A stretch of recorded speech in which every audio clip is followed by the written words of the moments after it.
नमस्कार, मैं नरेंद्र चौधरी स्वागत करता हूं आपका अपने परिवार स्टडी कैपिटल में एंड आप सबके खुश रहने और मस्त रहने की कामना करता हूं।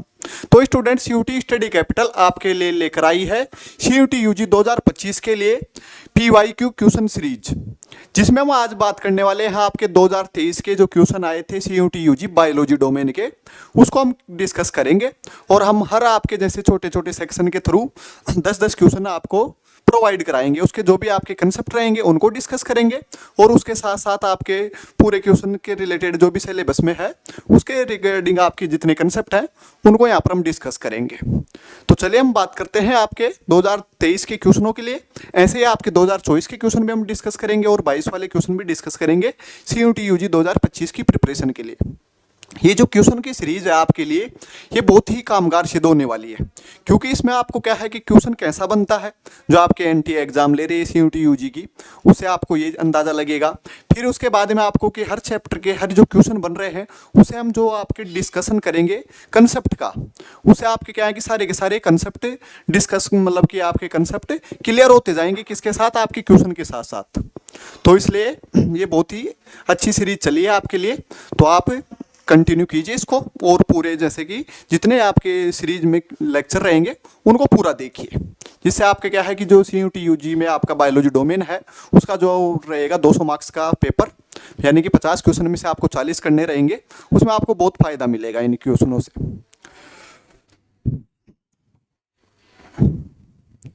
उसके बाद में अगर मैं बात करूं तो आप अगर सीयूटी यूजी की प्रिपरेशन कर रहे हो और आप चाहे किसी भी यूनिवर्सिटी हो, अगर मैं बात करूं जैसे यूनिवर्सिटी ऑफ दिल्ली हो गई, बनारस हिंदू यूनिवर्सिटी हो गई, इनके लिए आप अगर प्रिपरेशन कर रहे हो तो जुड़ सकते हो सीयूटी स्टडी कैपिटल के साथ। यहाँ पर आपके लिए कंप्लीट कोर्स है जिसमें आपको क्या है कि जनरल एप्टीट्यूड, लैंग्वेज और डोमेन तीनों प्रोवाइड कराए जाएंगे। इसके लिए अगर मैं बात करूं तो यहाँ पर आपके 30% ऑफ चल रहा है। इसके लिए आपको कूपन कोड का यूज करना पड़ेगा, संस्कार सर 30, ये आपका कूपन कोड है। और इसके लिए आपको क्या है कि प्ले स्टोर पर जाकर सबसे पहले आपको स्टडी कैपिटल ऐप डाउनलोड करना पड़ेगा और वहां से आप ज्वाइन कर सकते हो, जिस भी आप स्ट्रीम के हो, आप चाहे आर्ट्स के हो या अगर मैं बात करूं साइंस के हो तो ज्वाइन हो सकते हो। तो चलिए हम बात करते हैं मेनली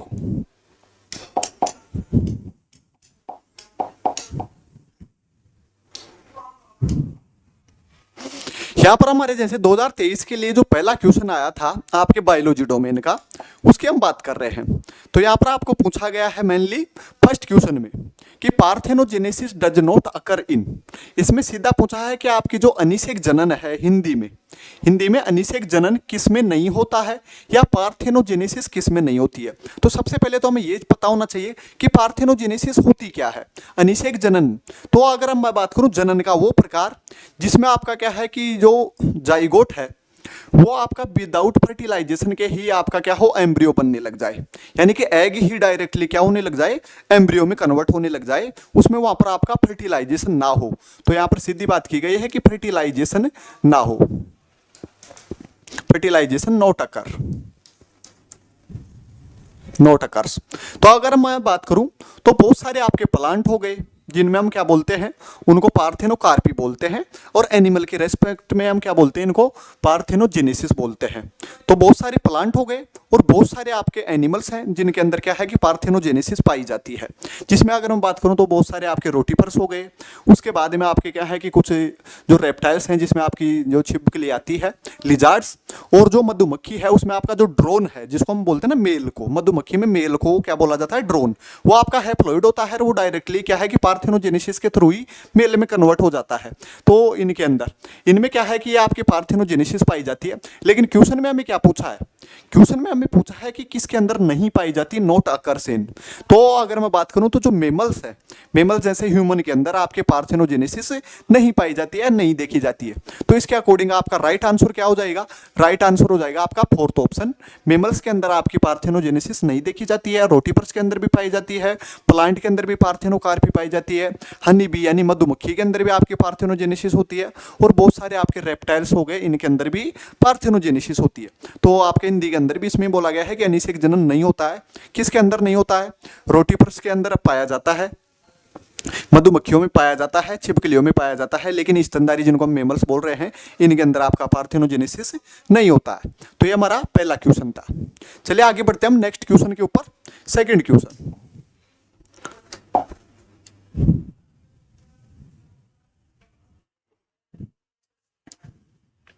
सेकंड क्वेश्चन आपका पूछा गया था 2023 में, इसमें बोला गया है कि out of the following which not a hermaphrodite, यानी कि जितने आपको ऑप्शन दिए गए हैं, जितने आपको जो ऑर्गेनिज्म दे रखे हैं, इनमें से कौन सा आपका हर्मोफ्राइड नहीं है, यानी कि उभयलिंगी। उभयलिंगी या हर्मोफ्राइड किसको बोलते हैं? इसकी अगर मैं बात करूं तो ऐसा ऑर्गेनिज्म, ऐसा जीव जिसके अंदर दोनों यानी कि मेल और फीमेल दोनों रिप्रोडक्टिव ऑर्गन या रिप्रोडक्टिव पार्ट एक ही ऑर्गेनिज्म के अंदर हो, तो वो आपके क्या कहलाते हैं? हर्मोफ्राइड कहलाते हैं, उभयलिंगी कहलाते हैं। जब आपके अलग अलग, जैसे मेल और फीमेल, जैसे हम ह्यूमन के केस में अगर बात करें तो फीमेल अलग होती है, फीमेल के रिप्रोडक्टिव पार्ट आपके अलग ऑर्गेनिज्म में है, और मेल के खुद के सेपरेट रिप्रोडक्टिव पार्ट उसके अलग ऑर्गेनिज्म में है, तो उनको हम क्या बोलते हैं? उनको हम बोलते हैं एक लिंगी। जब दोनों ही रिप्रोडक्टिव पार्ट एक के अंदर हो ऑर्गेनिज्म के, तो उनको हम बोलेंगे उभयलिंगी। तो इसमें हमें पूछा है कि उभयलिंगी नहीं है, तो अगर मैं बात करूं जो स्पंज है, स्पंज को और क्या बोलते हैं हम? स्पंज को बोलते हैं हम ये पोरीफेरा, पोरीफेरा के मेंबर हैं, और इनको हम क्या बोलते हैं? पोरीफेरा। तो इनमें क्या है कि जो मेल और फीमेल रिप्रोडक्टिव पार्ट है वो एक ही ऑर्गेनिज्म में पाए जाते हैं, तो इसका मतलब ये क्या हो गए? हर्मोफ्राइड हो गए, यानी कि उभयलिंगी हो गए। फिर आपका जो अर्थवॉर्म है केचुआ, इसके अंदर भी मेल और फीमेल रिप्रोडक्टिव पार्ट एक ही ऑर्गेनिज्म में है, तो ये भी आपका हर्मोफ्राइड हो गया। लीच, जिसको हम क्या बोलते हैं? जोंक, तो ये भी आपका क्या है कि एनेलिडा का मेंबर है, और ये क्या है कि एक तरीके से आपका एंटीकोगुलेंट, यानी कि हृदय जो आपका ब्लड है उसको स्कंदन ना होने वाले इसमें क्या पाए जाते हैं? प्रोटीन सीक्रेट करती है, और ये क्या करती है कि मेनली आपके जो ऑर्गेनिज्म है, एनिमल्स है, उनका ब्लड सक करने का काम करती है, और एक पैरासाइट के रूप में काम करती है ये आपकी लीच। लेकिन इसमें भी क्या है, और मेल और फीमेल दोनों रिप्रोडक्टिव पार्ट एक ही ऑर्गेनिज्म में पाए जाते हैं। लेकिन जो आप कॉकरोच देखते हो, इसमें क्या होता है कि मेल अलग होता है और फीमेल कॉकरोच अलग होती है। जो मेल कॉकरोच होता है उसके जैसे अगर मैं बात करूं, नीचे के जो आपका एनल पार्ट रहेगा उसमें यहाँ पर आपके क्या है कि एनल स्टाइल पाई जाती है। यहाँ पर आपके क्या प्रेजेंट रहती है? मेल के अंदर एनाइल स्टाइल प्रेजेंट रहती है। तो मेल और फीमेल कॉकरोच अलग अलग होते हैं। वो किस बेसिस पर है कि रिप्रोडक्टिव जो स्ट्रक्चर है, रिप्रोडक्टिव जो ऑर्गन है, वो मेल के अलग ऑर्गेनिज्म में है, फीमेल के आपके अलग कॉकरोच में है। तो उसकी वजह से ये क्या हो जाएगा? कॉकरोच, ये कॉकरोच आपका हो जाएगा एक लिंगेश्वरी, या जैसे अगर बोला जाए तो इनमें हम बोलेंगे आपका जैसे एक लिंगी। मेल और फीमेल दोनों अलग है, तो यहाँ पर आपका ये ही जो कॉकरोच है वो ये आपका क्या है कि हर्मोफ्राइड नहीं है। तो इसके अकॉर्डिंग यहाँ पर भी आपका क्या है कि आंसर 4 हो जाएगा करेक्ट ऑप्शन में। और ये आपके हिंदी में बोला गया है कि कौन सा आपका हर्मोफ्राइड या उभयलिंगी नहीं है, तो आपका तिलचट्टा जो कॉकरोच बोलते हैं वो आपका हर्मोफ्राइड नहीं है। चलिए आगे बढ़ते हैं हम तीसरे नंबर के क्वेश्चन पे। तो तीसरे नंबर के क्वेश्चन की अगर हम बात करूं तो यहाँ पर आपको क्या है कि मैच द फॉलोइंग पूछा गया है, और मैच द फॉलोइंग में आपके कौन से चैप्टर से आया है? यह आपके जो sexual reproduction in flowering plant, यानी कि पुष्पीय पादपों में लैंगिक जनन, जो आपका पुष्पीय पादपों में लैंगिक जनन, ये आपका एनसीईआरटी के अकॉर्डिंग जो पहला चैप्टर है, अब न्यू वाली एनसीईआरटी के अकॉर्डिंग उसकी बात की गई है।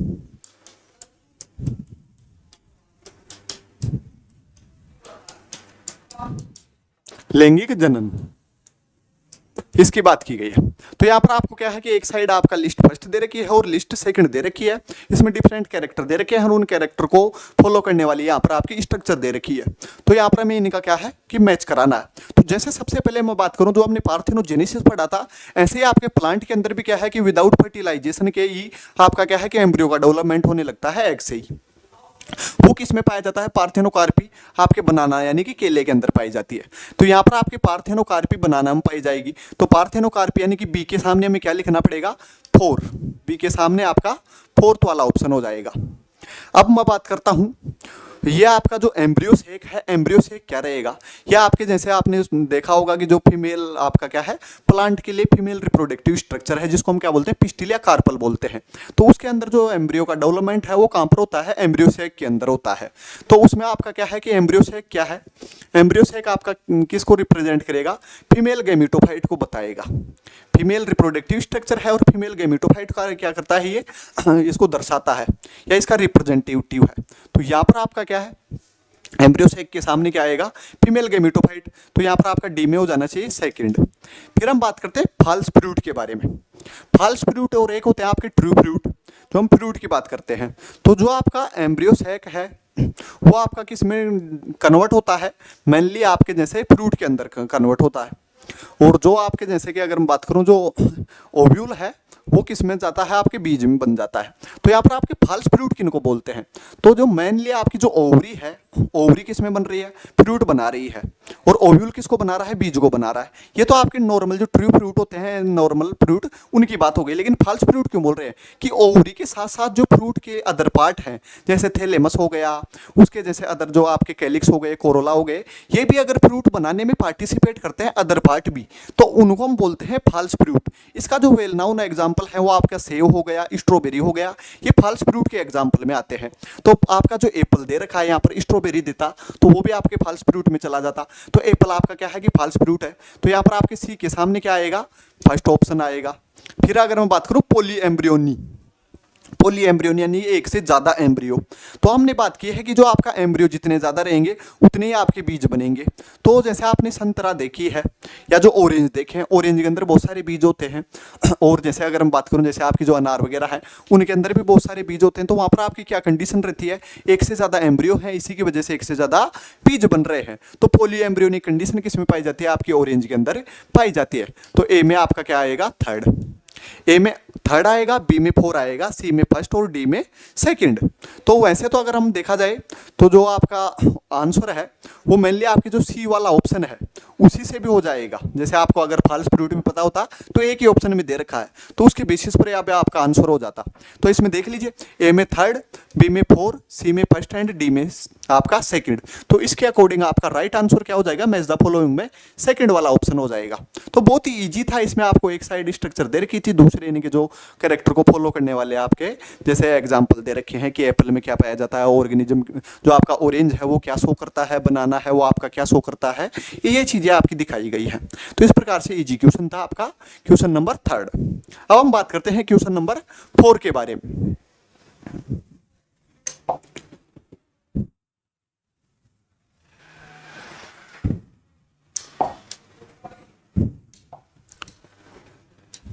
यहां पर आपका जो क्वेश्चन नंबर 4 है, इसमें आपके क्या है कि इवेंट दिए गए हैं।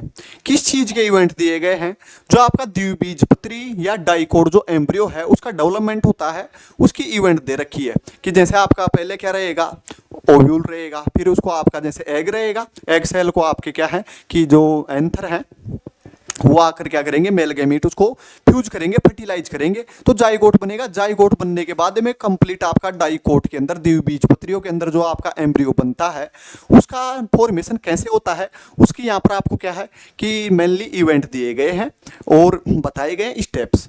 तो उनको हमें क्या है कि अरेंज करना है कि पहले कौन सी स्ट्रक्चर बनेगी, फिर कौन सी स्ट्रक्चर बनेगी, ये बातें की गई है।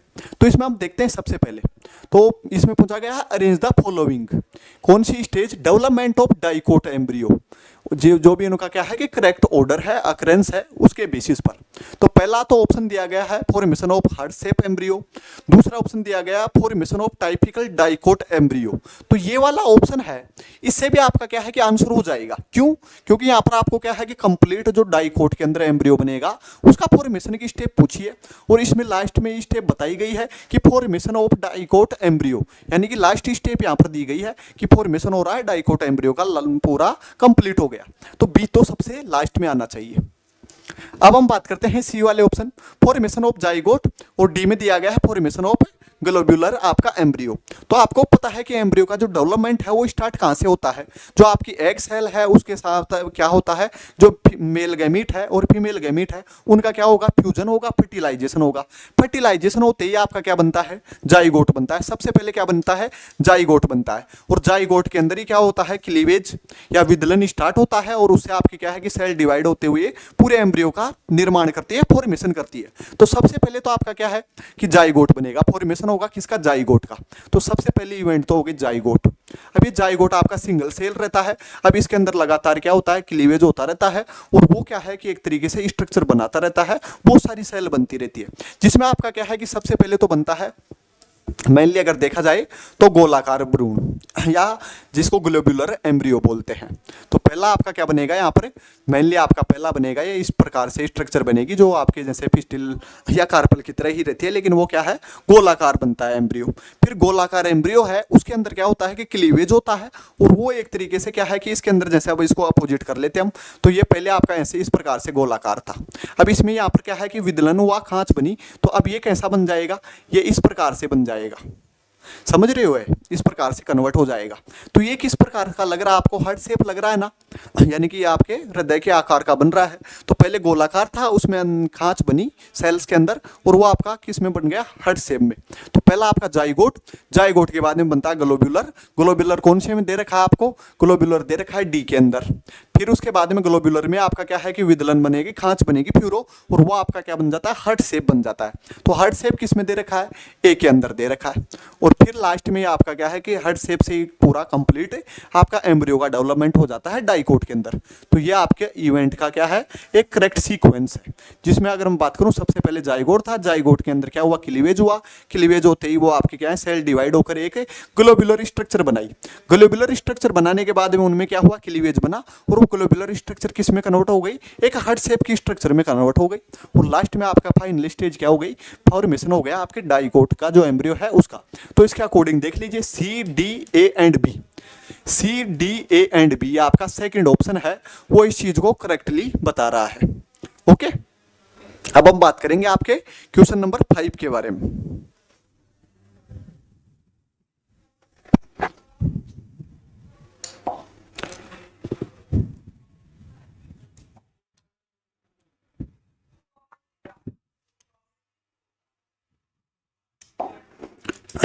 क्वेश्चन दिया गया है आपका जैसे कि 5 नंबर का, इसमें पूछा गया है कि कौन सा हार्मोन है जो आपका क्या है कि सीक्रेट नहीं होता, किससे, प्लेसेंटा से। प्लेसेंटा को क्या बोलते हैं हम, अपरा बोलते हैं। इसे आपके क्या है कि प्रेगनेंसी के दौरान डिफरेंट प्रकार के हार्मोन सीक्रेट किए जाते हैं जो प्रेगनेंसी को मेंटेन रखते हैं। और उसके बाद में अगर मैं बात करूं तो मेनली आपके जो फीटस है उसको डेवलपमेंट को कंटिन्यू रखते हैं, बिल्कुल स्वस्थ बना दे रखते हैं। वो डिफरेंट प्रकार के आपके हार्मोन रोल प्ले करते हैं। अब इसमें अगर बात की जाए तो जो आपकी प्लेसेंटा है वो एस्ट्रोजन का भी सीक्रेशन करती है और प्रोजेस्टेरोन का भी, क्योंकि आपको पता होगा कि जैसे ही फर्टिलाइजेशन हो जाता है या ओवम जो क्या हो जाता है, रिलीज हो जाता है ओव्यूलेशन के दौरान, तो जो आपका ग्राफियन फॉलिकल है वो कार्पस ल्यूटियम में बदल जाता है। और जब तक आपका क्या है कि फर्टिलाइजेशन नहीं होता तब तक एस्ट्रोजन और प्रोजेस्टेरोन के लिए जो रेस्पॉन्सिबल स्ट्रक्चर रहेगी वो आपकी क्या थी, कार्पस ल्यूटियम थी। लेकिन जैसे आपका फर्टिलाइजेशन हो गया और इम्प्लांटेशन हो गया तो कार्पस ल्यूटियम आपकी डिजेनरेट कर जाती है बाद में। और फिर आपका सीक्रेशन कौन करता है इनका, जो जैसे कि एस्ट्रोजन और प्रोजेस्टेरोन का, ये आपकी प्लेसेंटा करती है। फिर आपका जो ह्यूमन कोरियोनिक गोनेडोट्रोपिन है, जिसको अगर मैं बात करूं तो मेनली आपका HCG बोलते हैं, ये भी आपका क्या है कि प्लेसेंटा के द्वारा सीक्रेट किया जाता है। लेकिन जो आपका LH हार्मोन है, ल्यूटिलाइजिंग हार्मोन, ये मेनली आपकी पिट्यूटरी ग्लैंड के द्वारा सीक्रेट किया जाता है। और ये क्या है कि प्रेगनेंसी से पहले ही, यानी कि आपका ओव्यूलेशन किससे होता है, LH की वजह से होता है। तो ये आपके प्लेसेंटा के द्वारा सीक्रेट नहीं किया जाता। तो आपका आंसर क्या हो जाएगा, LH हार्मोन। अब हम बात करते हैं क्वेश्चन नंबर 6 के बारे में।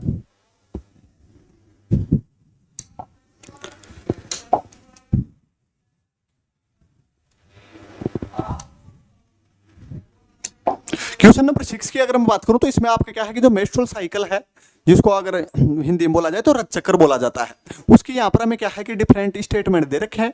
और इसमें आपको क्या पूछा है, सेलेक्ट करना है करेक्ट स्टेटमेंट, किसके रिगार्डिंग, मेंस्ट्रुअल साइकिल के रिगार्डिंग।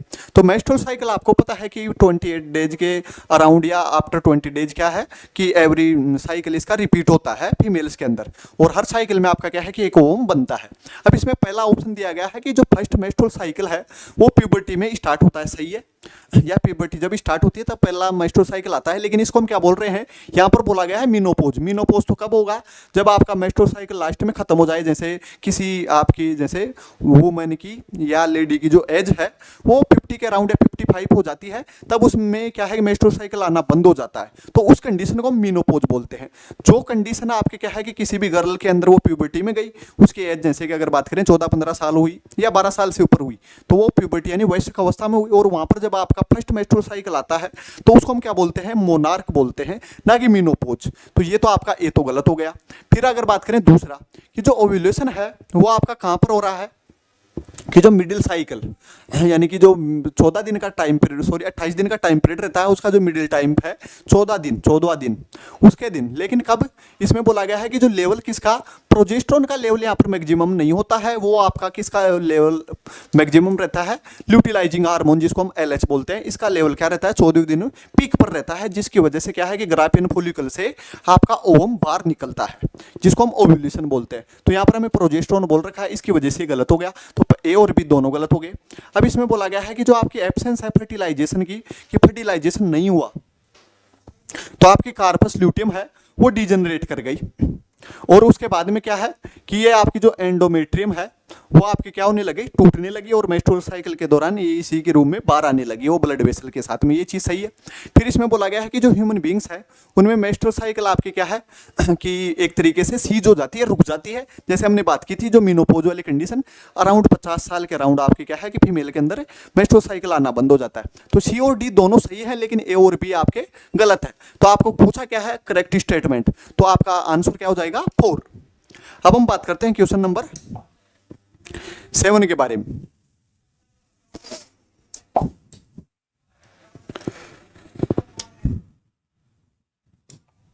क्वेश्चन नंबर 7 की अगर हम बात करूं तो यहां पर आपको बोला गया है कि आइडेंटिफाई करना है किस चीज को, कि जो टर्मिनल मेथड है, अंतिम कोई उपाय हो किसी चीज का, कि फाइनल सॉल्यूशन ये हो किस चीज का, टर्मिनल मेथड जो क्या कर रहा है, प्रेगनेंसी को रोक रहा है, प्रेगनेंसी को प्रिवेंट कर रहा है। तो एक तरीके से फाइनल सॉल्यूशन, जिसके लिए अगर यहां पर क्या पूछा गया है, आइडेंटिफाई करना है हमें। पहला तो दिया गया है लैक्टेशन मेनोरिया। तो लैक्टेशन मेनोरिया ये होता है कि जब किसी लेडी के अंदर क्या हुआ, डिलीवरी हुई, उसने बच्चे को जन्म दिया, तो शुरुआत के 3-4 महीने तक जब तक वो अपने बच्चे को स्तनपान मिल्क पिलाती रहती है, लैक्टेशन करती है, तो उसमें क्या है कि ये आपके जो हार्मोन है जो मेंस्ट्रुअल साइकिल के लिए रेस्पॉन्सिबल है उनका लेवल कम बना रहता है, और उनमें मेंस्ट्रुअल साइकिल नहीं आता है, ओव्यूलेशन नहीं होता। तो ये तो आपका नेचुरल मेथड आ गया।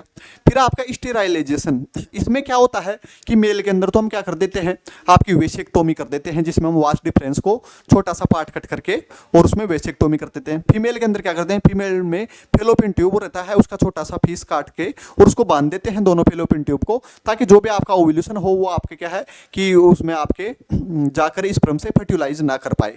तो ये दोनों जो टेक्निक है, ट्यूबेक्टोमी और वेसेक्टोमी, ये एक तरीके से मेनली जो क्या है, टर्मिनल मेथड है किसके, प्रेगनेंसी को रोकने के लिए। फिर आपका क्या है कि इंट्रायूटेराइन डिवाइस, ये आपके क्या होते हैं, मेनली ये टेम्परेरी मेथड है, जिसमें हम क्या कर रहे हैं, यूट्रस के अंदर कुछ जैसे आपकी कॉपर्टी वगैरह हो गई जो क्या करे, फर्टिलाइजेशन को रोकती है, वो वैसे आपके क्या किए जाते हैं, उपाय किए जाते हैं। और जो आपका पीरियोडिक एब्स्टिसेंस है, यानी कि हम क्या करते हैं कि जो आपका कोइटस है, मैथुन है, उसको जो फीमेल के अंदर मेंस्ट्रुअल साइकिल चलता रहता है, उसके अगर शुरुआती 10 दिन और लास्ट के 10 दिन इनमें अगर करते हैं तो वो सेफ पीरियड माना जाता है। और उसके बीच में अगर जैसे 10 से लेकर 20वें दिन के बीच में अगर हम इसको अवॉइड करें तो वो आपका क्या है, एक तरीके से जो पीरियोडिक एब्स्टिसेंस के रूप में माना जाता है। तो ये भी नेचुरल मेथड है और ये भी नेचुरल मेथड है, और ये आपका टेम्परेरी मेथड है। हमें क्या पूछा गया है, टर्मिनल या एक तरीके से परमानेंट मेथड किसका, आपकी प्रेगनेंसी को प्रिवेंट करने का। तो उसके लिए आपका क्या हो जाएगा, बंदेकरण, सेकंड ऑप्शन आपका आंसर हो जाएगा। अब हम बात कर रहे हैं क्वेश्चन नंबर 8 के बारे में। क्वेश्चन नंबर 8 में देखिए आपको क्या पूछा गया है, इसमें आपको फिर से क्या है, मैच द फॉलोइंग करवाया है, आपको मैच किए हुए हैं, जिसमें आपको फर्स्ट कॉलम दे रखा है और कॉलम सेकंड दे रखा है। इस साइड आपको क्या है कि डिफरेंट मेथड दे रखे हैं, या जैसे कि अगर बात करें तो मेथड बता रखे हैं, और इस साइड आपको क्या है कि प्रेगनेंसी रोकने के लिए जो भी आपके यूज करने के लिए यूजर्स हैं उनके यहाँ पर नाम दिए गए हैं, जिसमें आपको जैसे अगर मैं बात करूँ तो लिपिन लूप, वोल्ट, पीरियोडिक एब्स्टिसेंस, या अगर मैं बात करूं प्रोजेस्टा सर्ट। तो अभी हमने जस्ट बात की थी कि जो आपका पीरियोडिक एब्स्टिसेंस है यह आपका नेचुरल मेथड है किसको, प्रेगनेंसी को रोकने के लिए। तो यहाँ पर आपका क्या है कि सी के अंदर क्या हो जाना चाहिए, 4 आ जाना चाहिए, सी में आपका क्या आएगा, 4 आएगा। फिर अगर मैं बात करूं तो जो प्रोजेस्टा सर्ट है यह आपकी ऐसी क्या है, औषधि, यानी कि एक तरीके से क्या रहेंगे, हार्मोन रिलीज करने वाली क्या रहती है, डिवाइस रहती है। प्रोजेस्टासर्ट और LNG-20 ये दोनों क्या है कि हार्मोन रिलीज करती है और ये प्रेगनेंसी को प्रिवेंट कराती है। तो यहाँ पर आपका सेकंड हो जाएगा किसके अंदर, मेनली आपके 4 के डी के अंदर। तो डी में आ जाना चाहिए आपका सेकंड। फिर आपका मैं अगर बात करूँ तो जो लिपियन लूप है ये आपका क्या है कि नॉन आपके क्या है, जो मेडिकेटेड आयोडीज है, और जो आपका वाल्ट है वो आपका क्या है, बैरियर के रूप में काम करता है। वाल्ट या जो डायफ्राम है वो फीमेल के कॉन्डम्स के रूप में काम में आते हैं। तो वाल्ट में आपका आ जाएगा बैरियर, बी में हो जाएगा फर्स्ट, और आपका जो लिपियन लूप है वो नॉन मेडिकेटेड या औषधि रहित आपके क्या है, ये आयोडीज हैं। तो ए में हो जाएगा सेकंड। तो ए में सेकंड, बी में आपका फर्स्ट, सी में 4, और जैसे कि सॉरी ए में आपका क्या है, थर्ड आएगा। ए में आपका थर्ड, बी में आपका जैसे कि बी में आपका फर्स्ट, सी में 4 और डी में सेकंड। ये ऑप्शन देख लीजिए। ए में आपका थर्ड, बी में फिर आपका फर्स्ट और फिर सी में 4 और डी में 2। तो इसके अकॉर्डिंग आपका थर्ड आंसर हो जाएगा। अब हम बात कर रहे हैं क्वेश्चन नंबर 9 के बारे में। क्वेश्चन नंबर 9 में पूछा गया है, क्वेश्चन नंबर अगर 9 की बात करूं मैं, तो ये आपके जो फ्रेडरिक ग्रिफिथ थे, जिन्होंने क्या दिया था, ट्रांसफॉर्मेशन का एक्सपेरिमेंट किया था। किसके लिए? कि कौन सा पदार्थ, कौन सा मटेरियल आपका जेनेटिक मटेरियल के रूप में काम करता है। आरएनए जेनेटिक मटेरियल है, या प्रोटीन जेनेटिक मटेरियल है, या डीएनए आपका जेनेटिक मटेरियल है। कौन सा जेनेटिक मटेरियल है इन तीनों में से? इसके लिए आपके फ्रेडरिक ग्रिफिथ ने क्या किया था, एक्सपेरिमेंट किया था। उन्होंने चूहे के ऊपर क्या किया था, निमोनिया के क्या बैक्टीरिया इंसर्ट करवाए थे, और उनसे कि चूहा जीवित रहता है या डेथ हो रही है, उसके अकॉर्डिंग अपने ऑब्जर्वेशन के बेसिस पर अपने रिजल्ट बताए थे। तो सबसे पहले तो उन्होंने क्या किया था कि जो स्ट्रेप्टोकोकस न्यूमोनिया होती है, उसके 2 स्ट्रेन लिए थे। एक आपका आर लिया था, एक आपका एस लिया था। आर में कौन सा लिया था, सेकंड लिया था, और एस में आपका कौन सा लिया था, थर्ड लिया था। तो जो एस स्ट्रेन है, ये आपका क्या है कि निमोनिया कोज करता है, इससे चूहे की डेथ हो जाती है। और जो आर है वो रफ, आर यानी रफ, एस यानी स्मूथ, जो आर है वो निमोनिया कोज नहीं कर पाता, क्योंकि चूहा का जो इम्यून सिस्टम है वो इस बैक्टीरिया को किल कर देता है। तो उसकी वजह से क्या है कि आपका मेनली आर डिजीज कोज नहीं कर पाता और एस डिजीज कोज कर देता है, क्योंकि इस बैक्टीरिया के चारों तरफ एक म्यूकोपॉलीसेकेराइड का आवरण कवरिंग पाई जाती है, जिससे इसकी इम्यून जो चूहे का जो इम्यूनिटी पावर है या इम्यून सेल है वो इसको किल नहीं कर पाती। तो सबसे पहले तो आपके क्या है कि जो फ्रेडरिक ग्रिफिथ ने क्या किया था, सबसे पहले एस वाले बैक्टीरिया को इंसर्ट करवाया किसमें, चूहे के अंदर, तो चूहा मर गया। फिर उन्होंने क्या किया कि आर वाले को कराया, तो आर वाले डिजीज कोज नहीं करते, तो चूहा जीवित रहता है। पहले एस को, फिर आर को, फिर उन्होंने तीसरी बार क्या किया कि जो एस वाला था इसको क्या कर दिया, गर्म कर दिया, हीट ट्रीट कर दिया। अब हीट ट्रीट कर देंगे तो इसके क्या है कि जो एबिलिटी है किसकी, डिजीज कोज करने की, वो नष्ट हो जाएगी। तो अब हम इसको चूहे में इंसर्ट कराएंगे तीसरी बार में, तीसरे जो राउंड है उनमें, तो आपका चूहा क्या है कि नहीं मरेगा, जीवित रहेगा। फिर उन्होंने क्या किया कि जो आपका नॉर्मल जो R2 था और जो हीट ट्रीट क्या था, एस थर्ड था, इन तीन दोनों को क्या किया, इनके मिक्सर को इंसर्ट कराया, और फिर उन्होंने देखा कि चूहा की डेथ हो जाती है। जबकि अगर इन दोनों कंडीशन में देखा जाए, दोनों केस में देखा जाए, तो ये दोनों केस ही क्या है कि आपकी डिजीज कोज नहीं करते थे। लेकिन ऐसा हुआ क्यों? यही आपका कारण था कि जो आपका एस था वो मतलब कि क्या हुआ कि आर के अंदर गया और आर को किस में रूपांतरित कर दिया, ट्रांसफॉर्म कर दिया, एस के अंदर कर दिया। तो सबसे पहले एस नॉर्मल वाला आपका, फिर आपका आर, फिर उन्होंने हीट ट्रीट आपका एस क्या किया, इंसर्ट किया, और फिर लास्ट में दोनों को किया। तो सबसे पहले तो क्या है कि उन्होंने एस को इंसर्ट किया, फिर आपके आर को इंसर्ट किया, फिर उन्होंने क्या किया कि हीट ट्रीट एस को इंसर्ट किया, और लास्ट में दोनों के मिक्सर को इंसर्ट किया। तो सबसे पहला आपका क्या है ए, फिर उसके बाद में अगर मैं बात करूं तो सी, फिर उसके बाद में आपका क्या है कि बी, और लास्ट में आपका डी। तो इसके अकॉर्डिंग ए सी बी डी, ए सी बी डी आपका फोर्थ आपका ऑप्शन राइट हो जाएगा। अब हम बात कर रहे हैं जो आपका नेक्स्ट 10 नंबर का क्वेश्चन है, आपका जो पार्ट फर्स्ट है, जो एमसीक्यू आप डिस्कस किए जा रहे हैं, पीवाईक्यू, उसकी बात कर रहे हैं। तो उसका आपका 10 नंबर का क्वेश्चन है। इसे हम बात कर रहे हैं कि डिफरेंट प्रकार के आपके क्या दिए गए हैं, डिजीज दिए गए हैं, यहाँ पर डिजीज दिए गए हैं, और इनमें से हमें पूछा गया है कि कौन सा आपका मेंडेलियन डिसऑर्डर नहीं है, मेंडेलियन विकार नहीं है। तो मेंडेलियन विकार किसके लिए बोलेंगे कि मेंडल ने यूज किया था एलील या कारक फैक्टर। तो जो भी आपके डिसऑर्डर हैं, जो डिजीज हैं, जो मेनली क्या है कि जीन के ऊपर, एलील के ऊपर रहते हैं, उनको मेंडेलियन बोलते हैं। और जो पूरे क्रोमोजोम को इफेक्ट करते हैं, क्रोमोजोम के इफेक्ट होने की वजह से होते हैं, उनको हम क्या बोलते हैं, क्रोमोजोमल डिसऑर्डर बोलते हैं। तो आपको पता होगा, इसमें आपको नोट पूछा है, तो जो डाउन सिंड्रोम है वो आपका क्या है कि जो 21वें नंबर का क्रोमोजोम है उसकी ट्राइसोमी होने की वजह से या एक एक्स्ट्रा कॉपी और बन जाने की वजह से क्या होता है, ये डिजीज कोज होता है, ये जेनेटिक डिसऑर्डर है। तो ये मेनली आपका क्या है कि क्रोमोजोमल डिसऑर्डर है।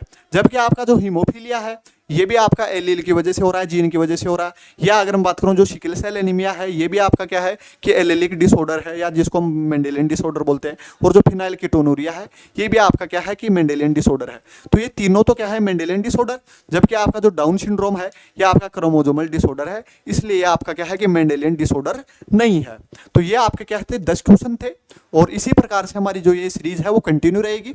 आपके लिए सारे जो 2023 के क्वेश्चन है वो हम 10-10 क्वेश्चनों को एक एक वीडियो में ला रहे हैं। तो आप कंप्लीट वीडियो देखिए और चैनल को सब्सक्राइब कर लीजिए CUT UG स्टडी कैपिटल को, और बेल आइकन प्रेस कर लीजिए, ताकि जो आपके सारे लेक्चर हैं उनका नोटिफिकेशन आपके पास टाइम पर चला जाए। तो चलिए आज की वीडियो को या क्लास को हम यहीं ओवर करते हैं। मिलते हैं नेक्स्ट आपके पार्ट में, इसी के अकॉर्डिंग कंटिन्यू करेंगे आपके क्वेश्चंस को।